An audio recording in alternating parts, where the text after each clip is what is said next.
With the clock ticking for an agreement to raise the debt ceiling, President Biden met with the Speaker of the House, Kevin McCarthy, today and other congressional leaders at the White House about 2 hours ago. Now, the House has already passed a measure that would raise the debt ceiling in conjunction with reining in federal spending.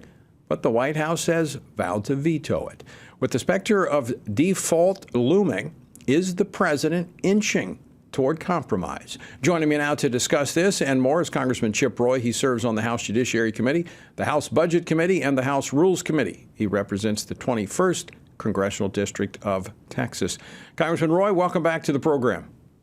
Great to be on, Tony. Hope you're doing well. I'm doing quite well, thanks. So, Chip, the House Republicans have acted responsibly. They've passed a bill, the Limit, Save, Grow Act.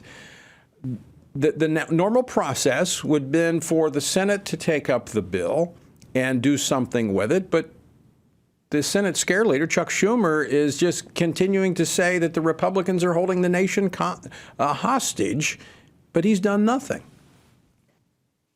Yeah, that's kind of the order of business right now by our Democratic colleagues on the other side of the aisle in the House, the Senate, and the White House. They want to bury their head in the sand. They want to ignore the reality that the environment that they have created is decimating the American family.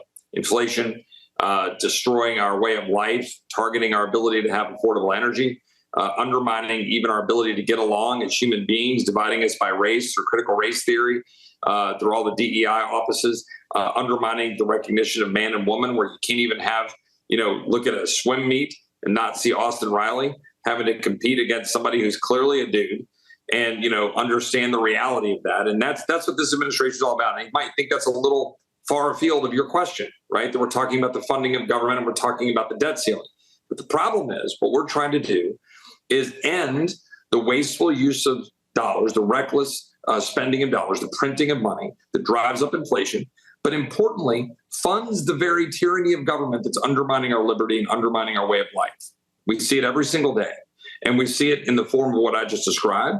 We also see it in the funding of the World Health Organization, which is at odds with our way of life and our ability to have health care without the world, governments interfering with it.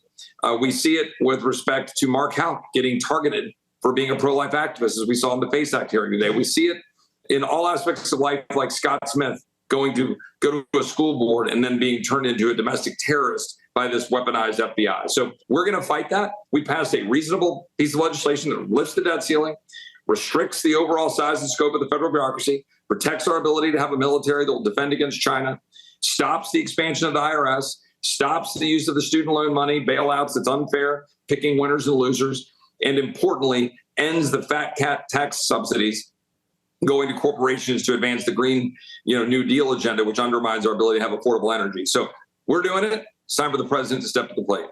So, Congressman Roy, I think you put your finger on why they're opposed to this. This limits their ability to impose their agenda on the American people because you limit their funding streams to that which is necessary for government to do and not all this foolishness that they've been engaged in.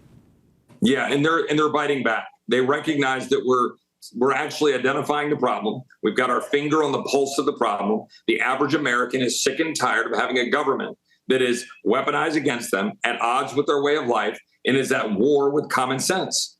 That's what's happening right now. We need to restore common sense in America, restore the obvious right and wrongs, that there are truths in the world, that there is man and woman, that we should protect life.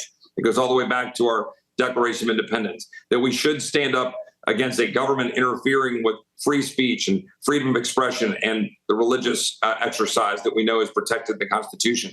These are all things that the American people want us to do. And to stop spending money that we don't have recklessly, driving up inflation and undermining the American family. So you want a culture of life in this country? I want a culture of life that protects people from conception all the way until they leave this world and go see their maker, because that's what life is about, is protecting life at all levels. And we can do that if we stop having the government interfere with it and tell us how to live our lives. So Chip, let me ask you this. We're 15 days away from what we're told will be the debt ceiling.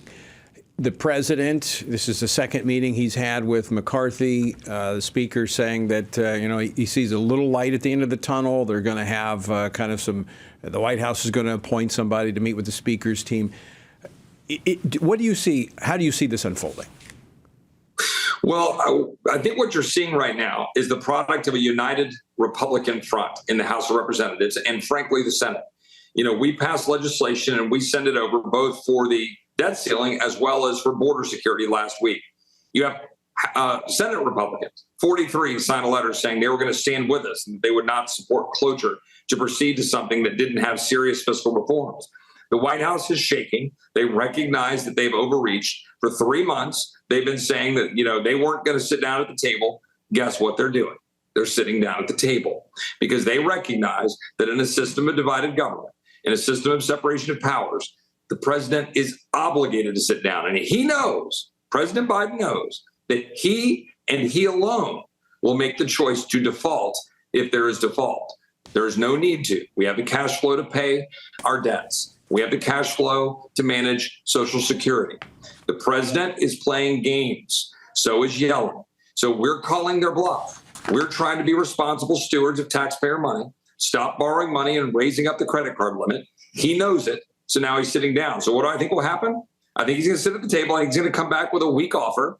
I expect and hope that Kevin McCarthy will hold the line and say, nope, we've already sent our bill across. Ball's in your court. You want to move forward? Bring us something serious. You want something short term? It's going to cost you. And it's going to cost you more every week that goes by. I think we should add the border security to it now and say, yep, time's up. What's next? And next week, if they don't sit down with us, guess what? We're going to add complete defund to the World Health Organization. We should keep moving forward and keep upping the ante. I agree, and I agree with everything you said, and I think you're absolutely right. I've never seen the Republicans more united. Very quickly, I want to switch gears to the hearing today in the House subcommittee on the Constitution, this exchange that you had with the chief legal and strategy officer of the National Abortion Federation. I want to play this clip very quickly, clip 11. Have you ever said something about crushing the skull of the baby, particularly in that kind of a setup? I believe, Congressman, that we all came here today to agree that violence is never an appropriate response to policy differences. That seems pretty violent, the crushing of the skull of a baby. Pretty exposing. That exposed them. Yeah, I mean, look, what I find is that when you present to the world and you present to these people that hide what they're actually doing, they even these individuals who promote this stuff, they recognize how grotesque this is, how out of step with civilian, with a civil society it is, and the Western world, Europe, and everybody else. They recognize that a handful of leftist jurisdictions in this country and a handful of leftist activists have been perpetrating this fraud. And importantly, I'll close with this: it's not just about protecting the life of the infant, as you well know.